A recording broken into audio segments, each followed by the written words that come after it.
Assalamualaikum warahmatullahi wabarakatuh. Perkenalkan, nama saya Ahmad Faisal Rapip dengan NPM 333419038. Saya mahasiswa Teknik Metalurgi Universitas Sultan Agung Tirtayasa.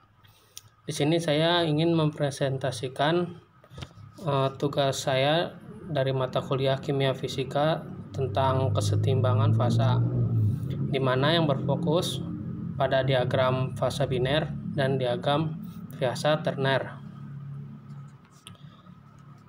Nah, di sini saya akan membahas tentang kesetimbangan fasa. Yang pertama ada fasa, ada diagram fasa, ada diagram fasa biner, dan terakhir diagram fasa terner.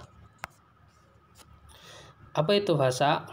Fasa merupakan suatu zat yang homogen, baik secara kimia maupun fisika.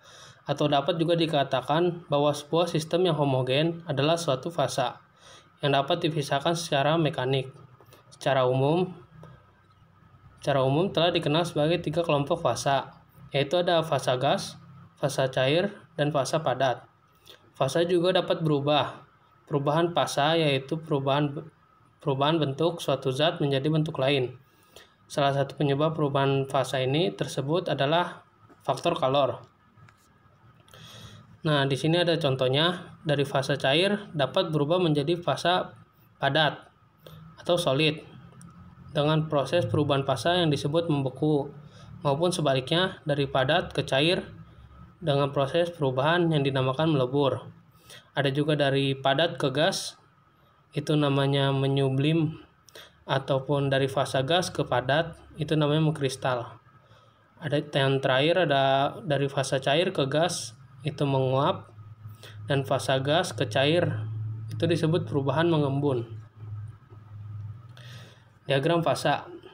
Nah, di diagram fasa ini diagram fasa itu sejenis grafik yang digunakan untuk menunjukkan kondisi kesetimbangan antara fasa-fasa yang berbeda dari suatu zat atau material yang sama. Diagram fasa ini dipakai untuk mengetahui dan memprediksi banyak aspek terhadap sifat material. Diagram fasa juga memiliki fungsi yang di dalamnya mendapatkan informasi berupa memperlihatkan fasa-fasa yang terjadi pada perbedaan komposisi dan temperatur di bawah kondisi yang sangat lambat. Ada juga yang kedua, mengindikasikan kesetimbangan kelarutan padat suatu unsur atau senyawa pada unsur lain. Dan yang ketiga ada mengindikasikan pengaruh temperatur di mana suatu paduan di bawah kondisi kesetimbangan mulai membeku dan pada rentang temperatur tersebut pembekuan terjadi. Dan ada yang keempat, mengindikasikan temperatur di mana perbedaan fasa mulai mencair. Nah, di sini ada jenis-jenis diagram fasa. Yang pertama itu jenis pertama diagram fasa tunggal atau diagram fasa Euler. Yang kedua ada diagram fasa biner dan yang ketiga ada diagram fasa terner. Nah, di sini saya akan bahas diagram fasa biner. Diagram fasa biner adalah diagram yang menggambarkan dua jenis fasa dan menunjukkan sifat solubilitas timbal balik pada suhu tertentu dan tekanan yang sama.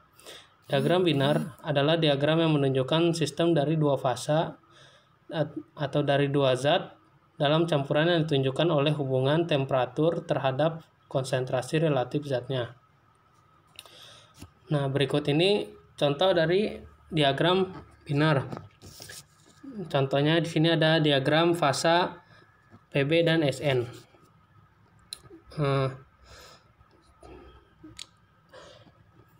Cara membaca diagram tersebut, di sini ada fasa liquid dan di sini ada fasa solid.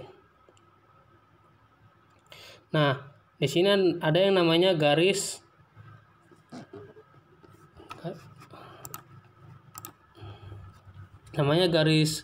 likuiditas, di mana garis tersebut antara fasa cair dan fasa transisi padat cair. Nah, di sini tuh di liquid plus B plus beta atau liquid plus alpha itu di situ terdapat fasa padat cair. Dan ini merupakan garis soliditas, di mana garis tersebut menunjukkan temperatur terendah pada logam dalam keadaan cair atau temperatur awal terjadinya pembentukan dari kondisi cair akibat proses pendinginan. Dan di sini ada titik ekuetrik, di mana titik istimewa ini adalah titik leleh komposisi hanya pada suhu tersebut dan perpotongan antara kurva dari likuiditas dan garis soliditas.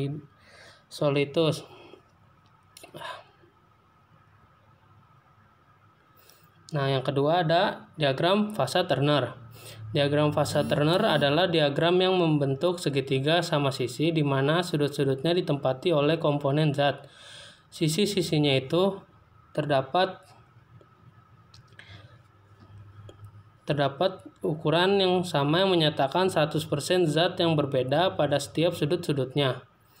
Dapat dilihat dari gambar di samping, ada komposisi A yang menunjukkan segitiga naik ke atas, dan ada yang B yang menunjukkan dari kiri ke kanan, dan ada yang komposisi C. Nih, di sini tersebut adalah komposisi A, di mana pertambahan naiknya ke atas. Dan sini ada komposisi B yang naik ke atas. Setiap satu tingkat bernambah 10%. Dan terakhir di sini ada C naik ke atas ini. Di mana sini 0%, di sini 10, di sini 20, 30, 40, 50 dan sampai 100%. Nah, contoh soalnya sebagai berikut. Perhatikan gambar di samping terdapat 4 titik dalam diagram segitiga. Berapa komposisi keempat titik?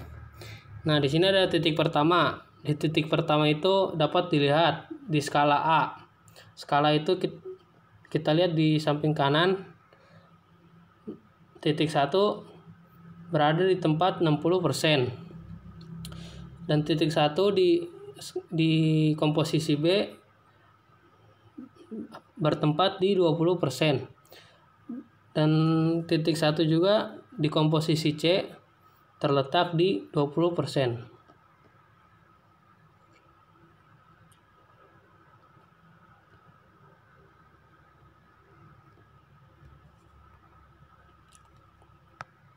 Dan ada titik 2. Titik 2 ini dapat dilihat komposisi A-nya dari bawah 25%. Dan dari titik komposisi B, titik 2 ini dapat dihitung ada di 40%.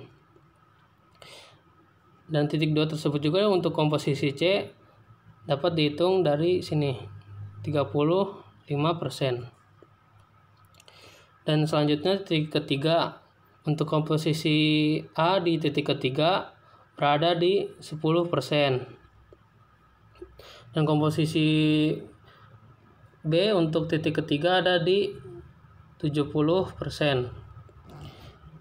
Dan titik ketiga mempunyai komposisi C berada di garis 20%.